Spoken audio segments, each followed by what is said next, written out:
that during the Second World War, one of the countries that opened itself to the Jewish refugees was the Philippines. I think we have something like 2,000 Jews that President Manuel L. Quezon allowed. So the Philippines became a very good friend of Israel. And in fact, in the last mini tsunami in Leyte, Israel brought a mobile hospital and left it there. And so we have some soldiers who volunteered actually at the IDF. But I think it was yesterday, the UN passed a resolution forcing Israel to withdraw from Gaza, and I think forbidding it from occupying Judea and Samaria. And the Philippines voted for it. Yeah, the U.S. Said no. UK abstained, but 224, I think 124 countries voted against Israel on that one. And the Philippines voted for it.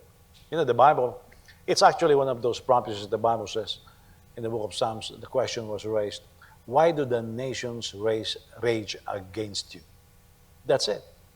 You know, and we are actually watching right in front of our eyes these developments, and Israel will continue to be pressed like that. I hope you guys are opening your eyes wide on this one, because the U.S. presidential election is not the clock, okay? It's the nation of Israel. And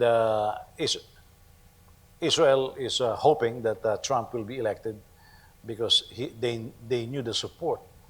But of all the campaigns that I have witnessed, this is an amazing presidential campaign in the U.S. because you have a sitting vice president who's not being pressed for anything, and yet supposedly, and even our pollings right now, they're rescued, okay? And Rasmussen is the one that's opposing it. But think about it. The moment, say, Kamala Harris got elected, she is going to go against Israel. And so the strongest, if that happens, the strongest nation that allies with Israel is gone. Turkey today have announced they're going to pursue a nuclear weapon, because Turkey is a signatory of the Anti-Nuclear Proliferation Treaty. And so they are not supposed to develop nuclear weapons. But now they say the only way we can get rid of Israel is through nuclear weapons. And so now he is saying that they are going to try to develop nuclear weapons. So along with Iran, you have a very different world back there. Now remember, ancient Gog and Magog is actually in Turkey. Some people say it's in Russia. No, it's in Turkey, because during that time, Russia is not known in biblical lands, but actually Turkey. If you look at the ancient map, you'll find Gog and Magog in the Turkish land, west of Assyria. So that is developing. And by the way, UK, I told you, abstain. And very different, because there's a change. If it's Johnson as a prime minister, he'll be very supportive of Israel, but very different right now. And so you watch how all of these things are developing. We are witnessing what other generations have never witnessed. And it's an exciting time for us. Okay, so let's just keep watching. Okay, where's the mic? This Sunday I'll be teaching a new series. It's called God the Healer. I'm really excited about it because of the different look that I have on the subject. Go for the first question. It's on. Jacob saw God's face and wrestled with him. I thought no one could see God's face. Yes.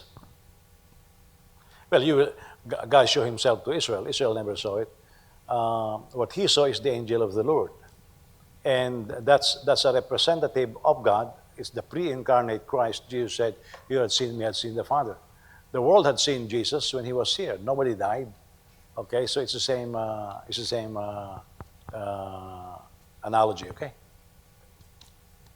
In Genesis chapter 25, Isaac and Ishmael buried their father Abraham. Did they become friends or did they even acknowledge each other as brothers? What was the relationship like? Well, we can trace it in the Bible. Abraham was hoping that it would be Ishmael, but God says no. And so Ishmael was sent out. In the ancient times, you have to respect your father and bury your father. Why is it important that you bury your father? Because when you die, you're supposed to be buried with your father. And you do the ceremony, your bones will be gathered and will be put in the same chest where your father's bone is. Did it happen to Ishmael? The probability is no. Okay? There is an animosity between them because of the way Hagar behaved to begin with, Sarah also. And from then on, there's war. So that's just the way it is. They were never in good terms, actually. They buried their father, but that's it. Yeah. Is it gossip when children talk to their parents about what's going on in their friends' lives? Now, when children talk to their parents, I don't know what you mean by children. Is it a 45-year-old children? But children normally talk to their parents about what's going on in their lives. I don't think children's intention is gossip. But in that event, for example, if a child talks to the parents, it becomes the responsibility of the parents how to handle that information and make it as a teaching point at one time. Somebody gave, she's a child perhaps, but at one time somebody gave DJ information, and the intention, I don't know the intention, but I was wondering why the information was given to DJ. And so she talked to me because I'm the pastor. I guess the one who gave her the information wants to pass it on to me. So she came to me and said, "Papa, they are really scared and they told me this, and so I'm telling you." So I told DJ, "Next time, don't allow them to tell you." I told him. I said, "Because you're being used as a agent of gossip without her knowing it." And she was very young, so she doesn't know. So it was a time for me to correct her and say, "Next time somebody told you to pass information like that, say no to it." So after that, she never passed on information to me again. It's a teaching point, but I would not call the children gossip. Children are naturally talkative. I mean, if your child is not talking, you wonder whether that person has a medical problem or not. But they are naturally talking because they're learning how to talk. It's the responsibility of the parents to guide the children how to use that speech power. Okay? Next. Is cremation a sin? Well, in the Old Testament, cremation is a sin. That is for the nation of Israel. Can it be applied to us today? The reason why it's a sin is because I've explained to you there is a god Moloch. Basically, you cremate a living child on that thing, and it's part of the worship of the ancients, the Near Eastern tradition, and so they don't want part of it. Part of it is the idea that when it turns into ashes, the Lord will not be able to put it together. Okay, that's the ultimate background. The Lord will be it's ashes. The Lord will not be able to put it together. It's so difficult, and so if there's going to be a resurrection to damnation, that person is exempted. But later on, God says, don't do that. Okay, do not bury the dead. Do not cremate. Again, the reason for that is there is this anticipation of the resurrection from the dead, and there's also this figure of unity. I told you, not for the women, that's the society back then. But when a man dies, his bones is supposed to be gathered with the fathers. There is this, and in fact, the entombment is very powerful because it will be on a slab until that dead body turns into dust. And then the moment it's turned into dust, they will gather the bones and put it in a chest where all the other bones are. And so, it's saying we are one, we are going to be together again. That's a figure. However, in the New Testament, I doubt if there is a passage you can find that condemn that. Why? Because in the increase of population, cremation becomes a norm. For example, what are you going to do if you are in a war and then soldiers die, which is very common. In fact, even in Chinese history, they do that. In the ancient Roman wars, they do that also. If a plague takes over, and so they will send the dead bodies on the other camp so that they can be made sick also. The only solution to these things, especially during times of plague, is you burn the body. And so you will not find any prohibition anymore after that. Now, you go to the modern times. What about if you're a believer and you live in Japan, say in Tokyo? You cannot possibly bury the dead. Why? It's very expensive. You need to have at least, I think, $1 million to be able to have a place to bury your dead.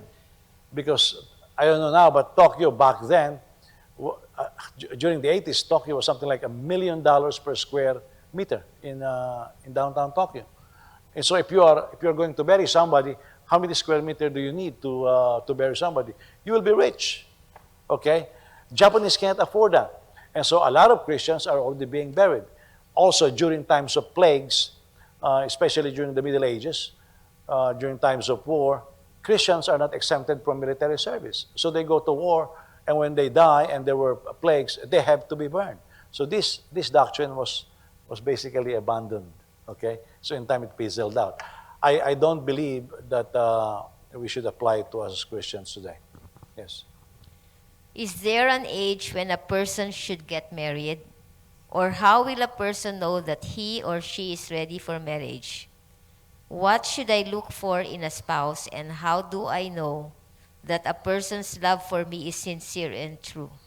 Attend my seminar on marriage and... What conditions make a person ripe for marriage?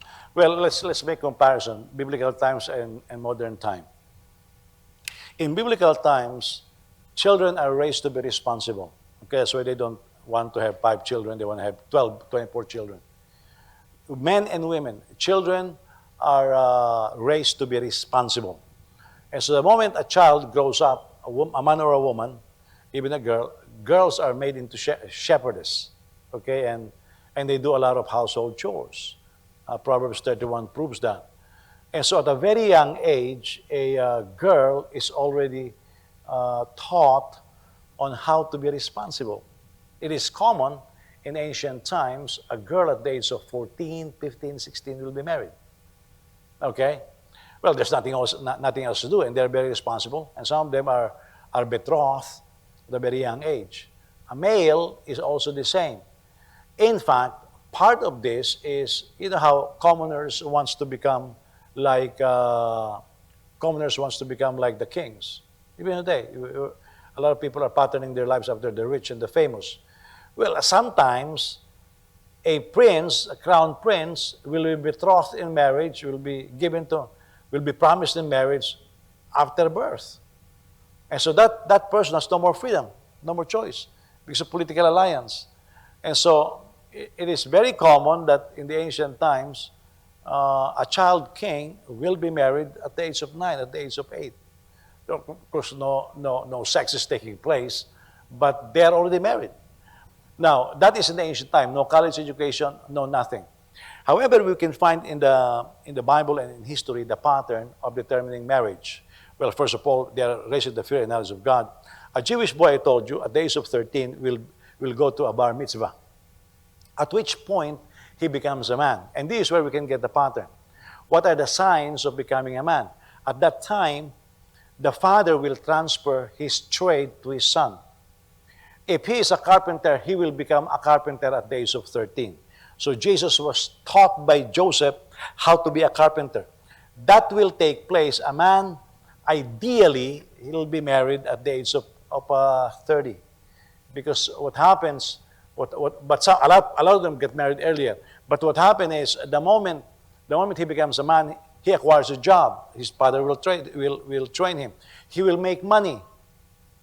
So the first 12 years, he's raised learning the Torah. 13 to 30, he's preparing for marriage so that he can have his own family. 18 years of preparation. That's very ideal. It doesn't always happen. So by the time he gets married, he can already afford a house. Okay? They don't get married on credit. They get married on cash. And so that is how they know somebody is responsible. But look, a boy is trained to be a man at the age of 13. Compare it today. We have adults at the age of 50 who doesn't even know yet how to take care of themselves. Very different. So I always say this. I think if a lady is being dated by somebody, you ask the person, do you have a job? Or did you finish college already? How much? I think these are the questions that women should be asking. How much money do you make? Why? Because, yeah, he's got a job. Not to put it down, but he's got a job at McDonald's. Well, McDonald's job is not meant for raising family. There's nothing against that. It's meant for college and high school students. So you look at those responsibilities. Now remember, in marriage in the Bible, marriage in the Bible is an alliance. It's not just, love is not even the main subject why people are being married in the Bible. It's alliance. What kind of alliance? A faith alliance. To make sure that you perpetuate your faith. Very important. That's why Abraham was looking for a wife from his family, because at least they are close to knowing God. He said, I forbid that my son will be married to a Canaanite. Why? Because of the kind of idolatry that they have, because, Jews are not idolaters. They are monolatrous. Okay, so what happened is that is preserved. Number two, there has to be an increase of wealth. Proven by what? The dowry. Can you imagine if you'll be married in the ancient time and you don't have a dowry? They will not be married if there is no dowry. Even today, some nations have it. Why is dowry needed? To make sure that the girl is taken care of. Now, in some cultures, the female gives a dowry. That's to make sure that the family is taken care of. You see? So now we gather, number one, they should know they should have education, that is the Torah, knowledge of the word of the Lord. Number two, there should be a trade. The man at least needs to have a trade. Trade for what? Trade to make a living. Okay, so the boy begins to have a trade. Number two, he had saved some money. Why does he save some money? So that he will not be dependent on the parents. These are the criteria. Okay, and so these are the basic questions that will be asked in the Bible. So what happened after that? Then they fall in love. Yeah. Oh, you're betrothed.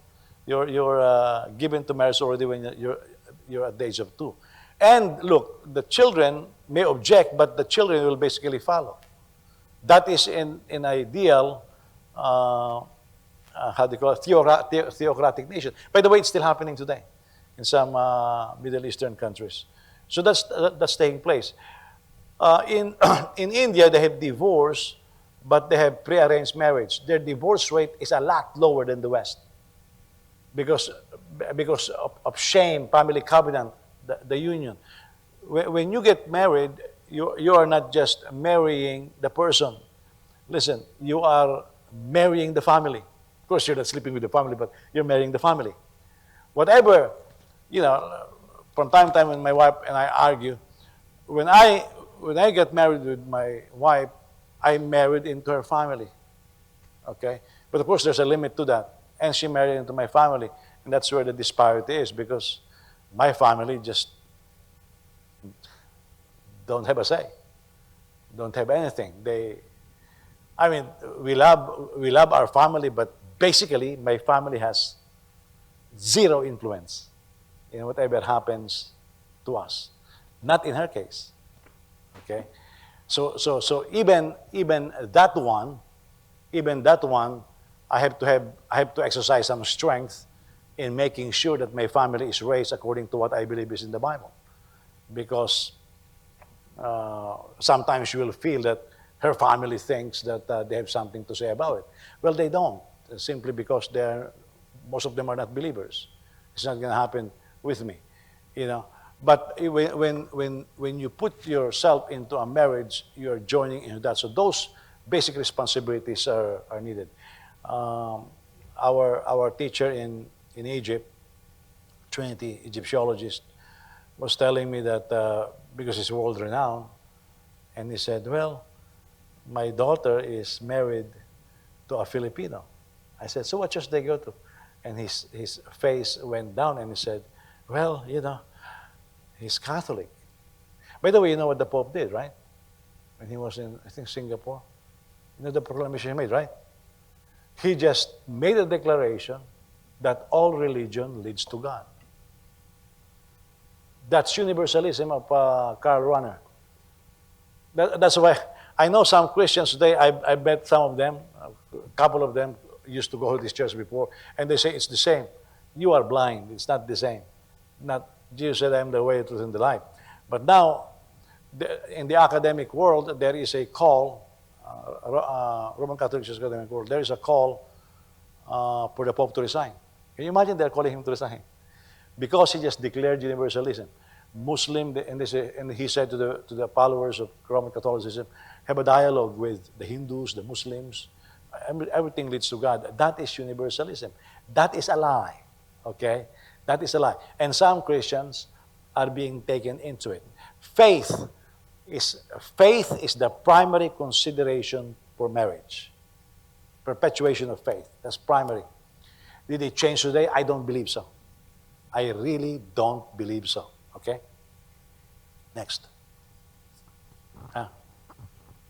How much should Christians pay attention to what they eat in terms of organic, unprocessed, etc.? You know, what's this? RFK Jr., when he became a surrogate of Trump, I was amazed on the passion that he has. His passion is on healthcare.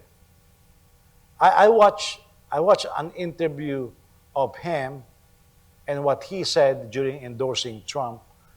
And then we were watching, brother and sister, right? Dr. Mintz, a Tucker Carlson show. And basically what he was saying was the garbage of the European developed world we are eating. Yeah, we are eating. I don't care about remembering the chemicals. Most of our food here, for example, in the U.S. are processed. Like the agriculture subsidy in the U.S. For planting, only 4% of the billions of dollars of subsidy goes to agriculture. Only 4%. Over 90% goes to processed food. This processed food, we are paying for at least 10 times more than in the country of origin, primarily Germany. And it turned out those food processing chemicals and techniques were devised by Germany because of the Second World War. So when the Second World War was over, they made it illegal. But companies like Merck's and others, after they make it illegal, they are banking that the U.S. will continue to sell it. And so we have, I think 60 or 70, I forgot, 40, 70% of our children are obese. We are the most obese. Our children are in danger of dying young. And a big portion of our population is obese. John, where is John? Before he lost weight, he was categorized as morbidly obese. Yeah, John, my John. Because he got fat before. Most of it is because of the food that we eat. The other thing is this. We don't teach healthy eating in America. We just don't. I don't know if you teach healthy eating to your children. Well, how do I know you're teaching healthy eating to your children?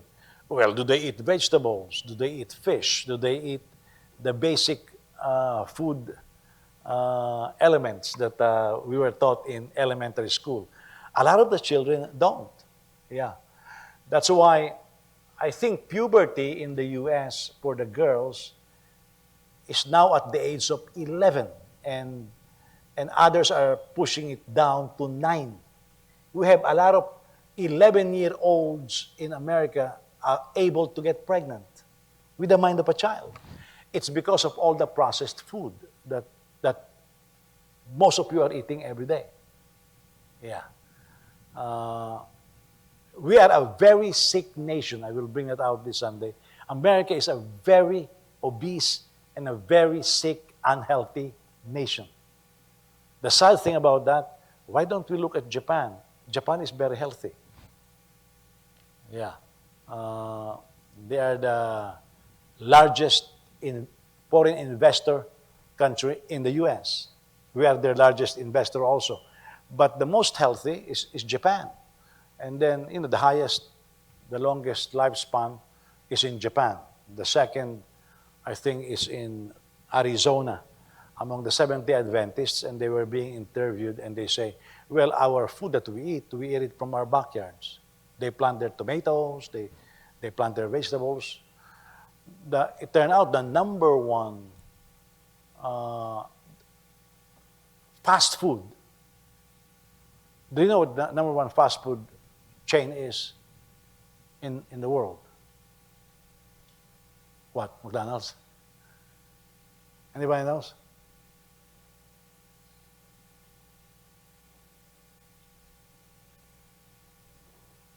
U.S. public school lunches.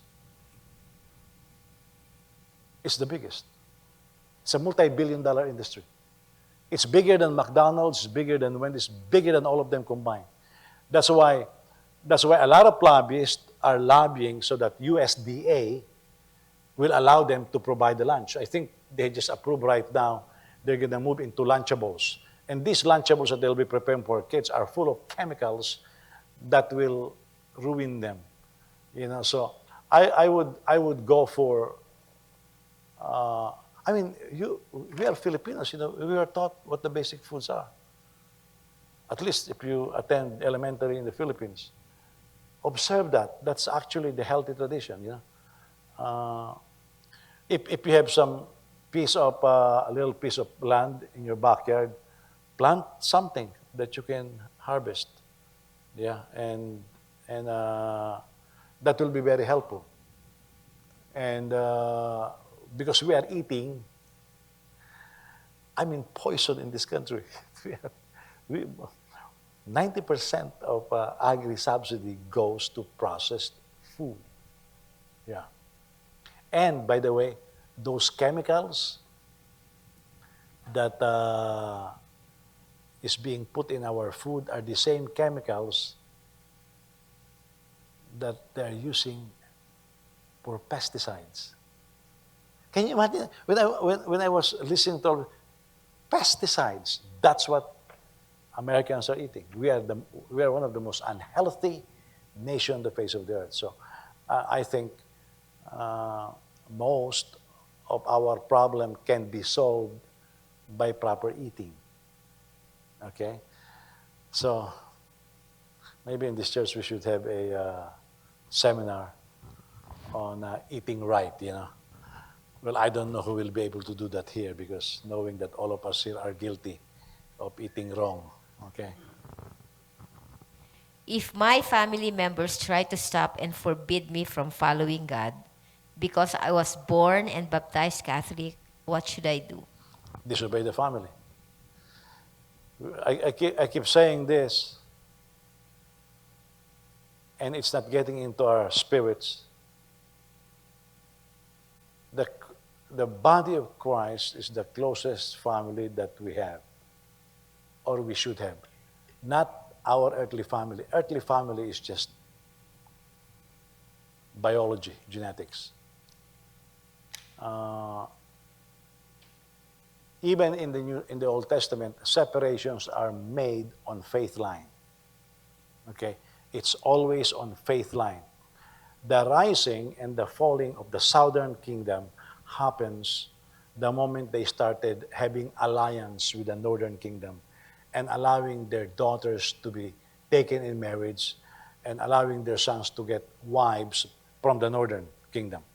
Now remember, these are all Israelis, but the divide is faith line. Today we are forcing ourselves to ignore it as if it's okay. No, it's not okay. I demand that all my children be married to a Christian. Yeah. And I told them so many times, because, for example, sometimes John will joke. Well, I don't know if he's serious or not, but he will joke. What if I marry this?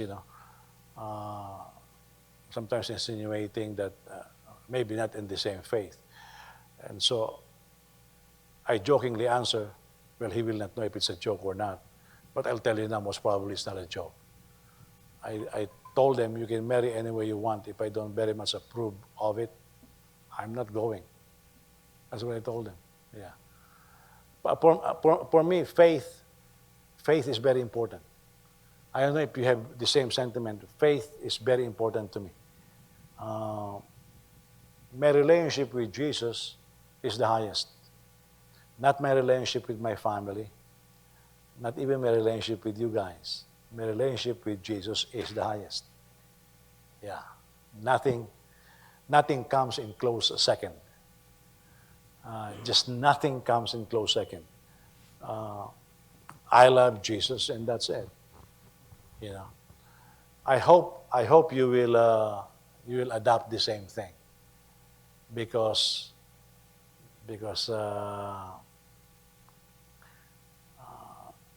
we will poison each other. Yeah, if you don't have the Bible, we really do. We really poison each other, and the Bible prophesied it.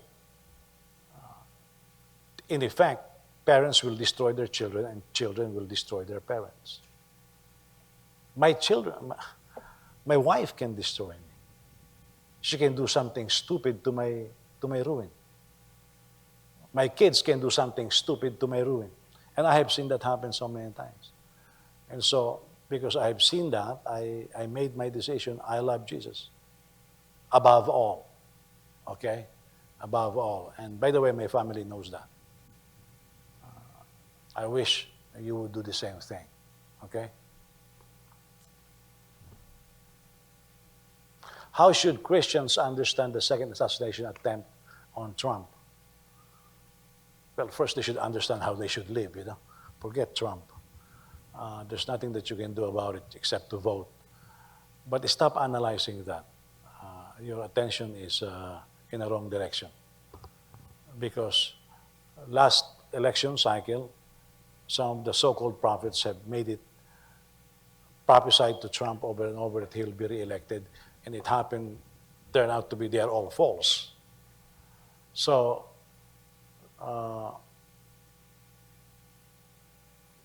he was spared. There is a rabbi in Israel that says that Trump is spared by God and will be elected as president for only one reason: to stop the rise of a Palestinian state. Now, I have a problem with that. What is the problem? Because in the assembly, the latest assembly, there is now a Palestinian state represented. Yeah. By the way, that's not normal because number one, if you're a Palestinian state, you should be approved. But there is no Palestinian state. But there is now a Palestinian state in the UN. It was just slide in, So I know that Trump, somebody asked me, what are you looking for in a candidate? Number one, pro-Israel. Number two, pro-life. That's it. Not the economics, not even the borders. You think, you should hedge a little bit. You think Trump can sit in on the first day, start deportation? That's hallucination. It's not going to happen. Believe me, it's not going to happen. He will, look, if there's really 20 million illegals, you know what 20 million means? they can stage a protest in D.C. and the whole nation will be in an uproar. Just heard a little bit. Trump will not be able to deport most of them. Just think about it. The best he can do is find the terrorists, the gangsters, give them a death penalty, or throw them in the Rio Grande or something like that. But he will not be able to deport all of them. There will not be a Congress that will agree with him. I don't care if the Republicans retake the Senate and maintain the lower house. There will be no U.S. Congress. Our legislative body is a bunch of cowards. They don't have what it takes to do what is right. That's why our nation came to this. And so I don't put my hope in those people. I put my hope in God. I don't put my hope in Trump. I put my hope in God.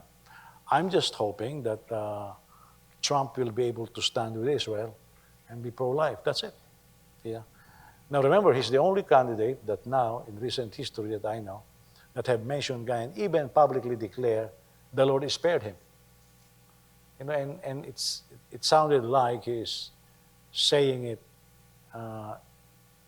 in earnest.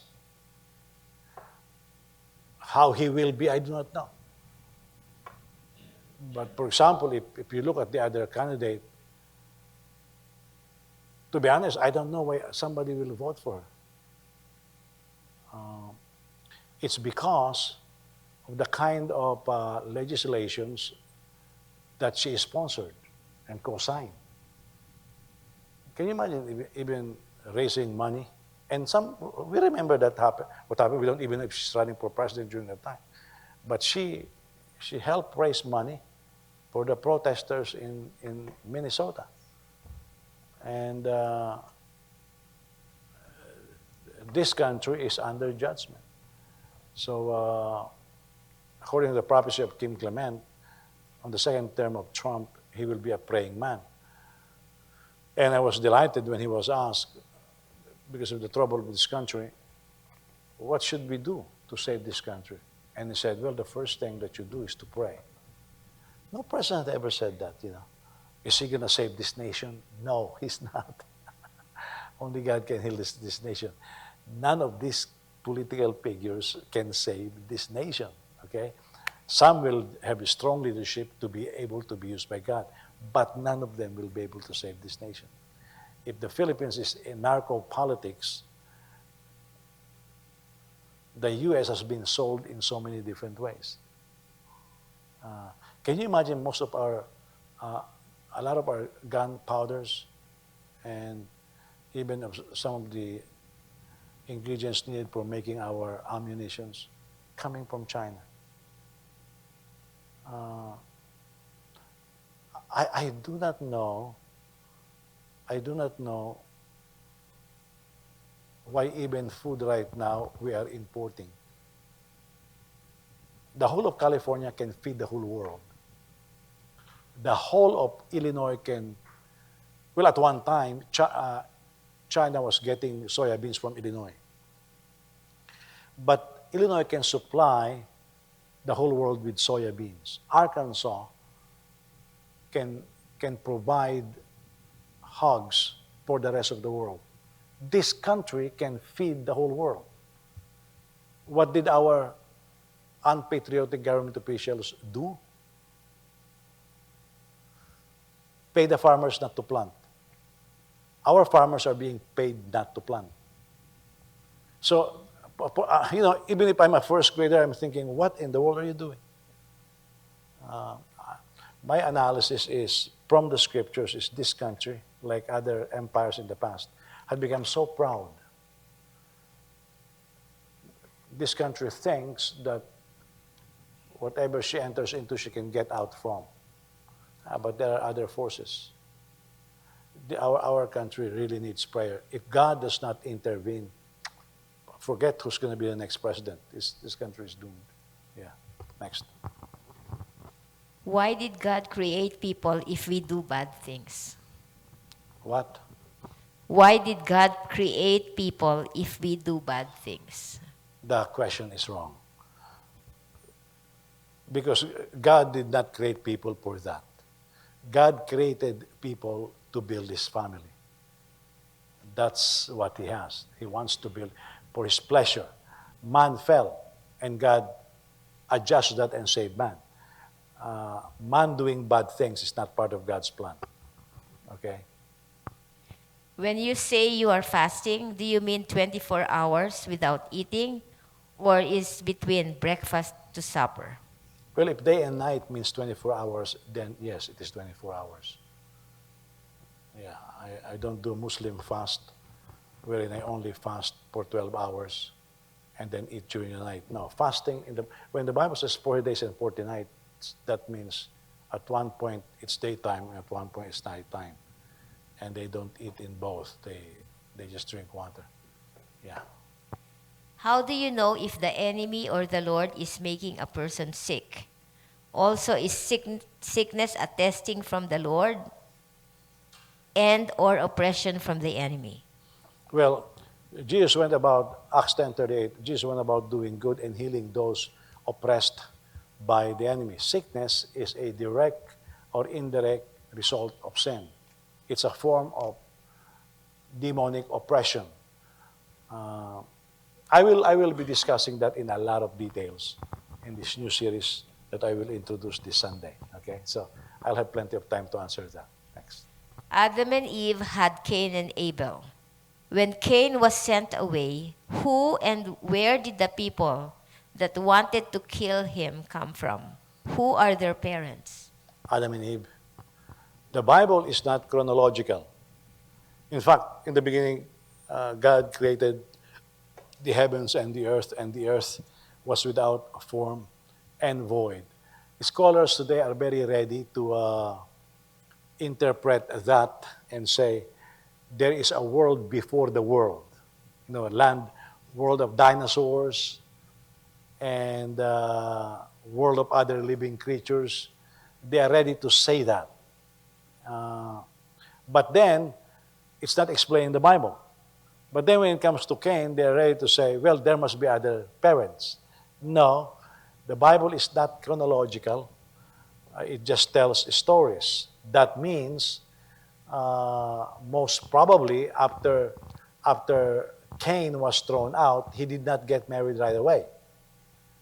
Seth was born, others were born, and look, if they get married at the age of 14, he'll wait 14 years or something like that. But it will be coming from Adam and Eve. It will be his relatives in the past, so that's just what it was. And those will be the same people wanting to kill each other. Brothers and sisters always kill each other in the Bible. Yeah. When did you start getting your kids smartphones? Why at that age? How do we deal with children with the easy internet access nowadays? Well, I start giving my kids a phone for the purpose of contact. Like before at Jones, the only person with the phone was Joseph. He's the eldest. And that is when Joseph, John, and DJ, right? You were the only ones not Jones, what's that thing? Edgebrook.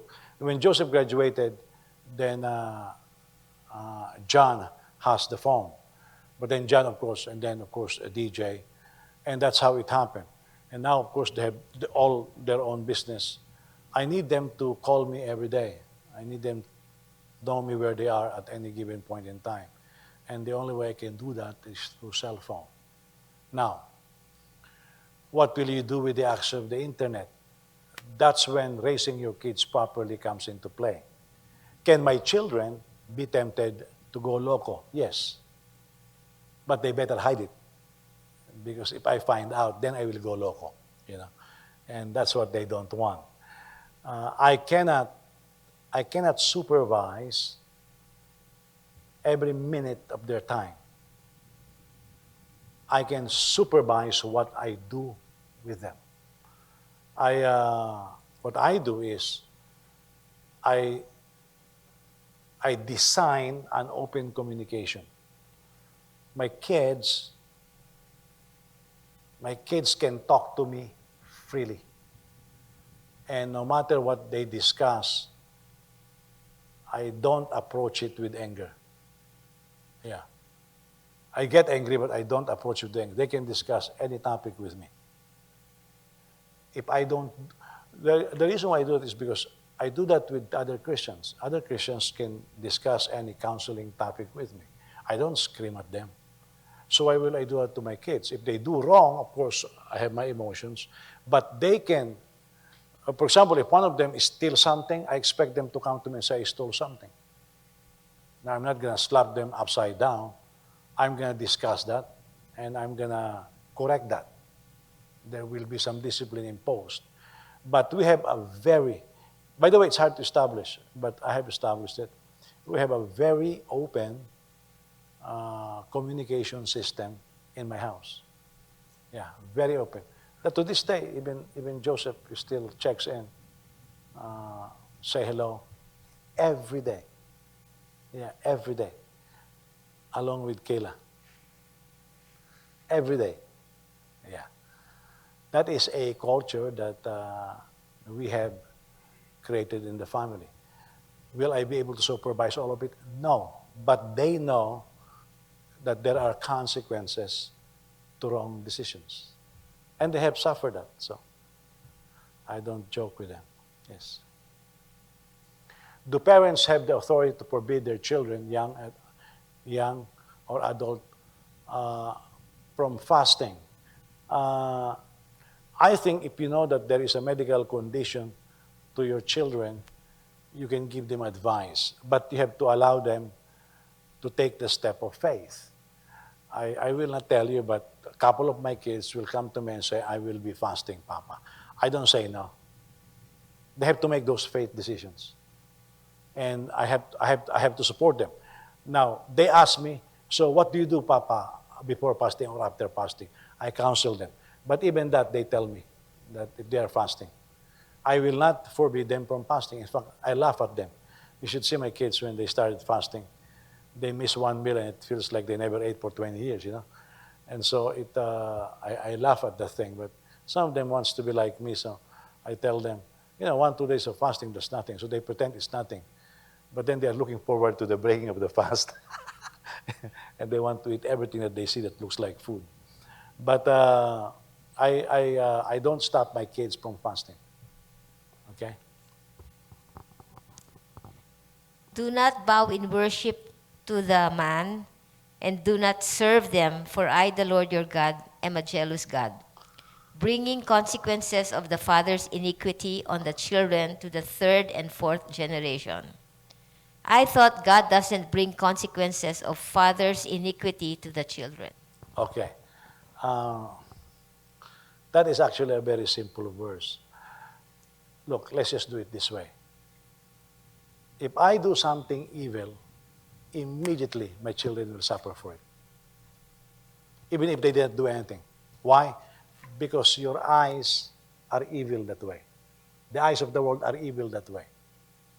I know, but we have an evil eye. The Bible talks about that.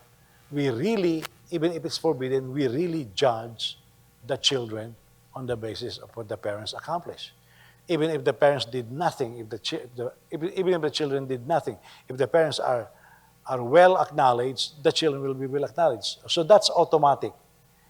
And then their children also. Normally it's up to the 4th generation, meaning from me to the grandchildren. Yeah.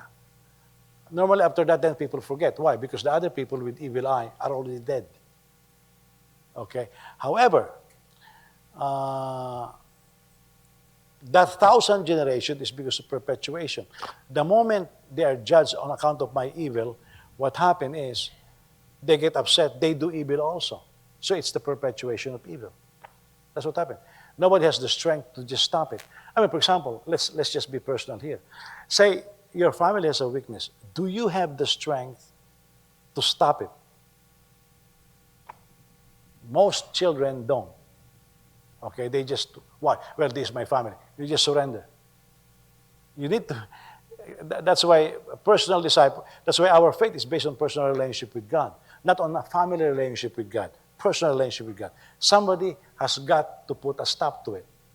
This is how my family has been going I'm stopping it. Yeah. That's it. I'm stopping it. I have told you so many times, you see how I behave with my kids. That's not how my family behaves towards children. We're very affectionate towards each other. That's not my family. But I look at that and I say, no, I'm not going to do that. I told you that one of the burdens that children have is in providing for their parents. I told my kids, you don't have to worry about providing for me. Yeah, that's none of their business. Now, the Bible talks about a debt of gratitude that children needs to have for towards their parents. But that's Paul talking to the children, not to the parents. Okay? So, I will never impose to my kids. My wife will tell my kids all the time, my first salary went to my mom, insinuating that their first salary should go to her. Of course, she will tell you she's not demanding that, but it's just like a thing that some families in the Philippines do. Most of the families in the Philippines don't do that. I know it. They don't do that. But I don't impose any of that. But then there are certain things that my family has that I just say, stop. Like, for example, very common illustration that I use is, a lot of Filipinos will come here, work like slaves, and then go to the Philippines, present themselves like millionaires. Well, me, I don't do that. The first time I went there, I did not give them anything. I told them, what do you think about America? We're growing dollars in our backyard. I said, no. I told them it's very hard to live in America. I said, it's more easy in the Philippines.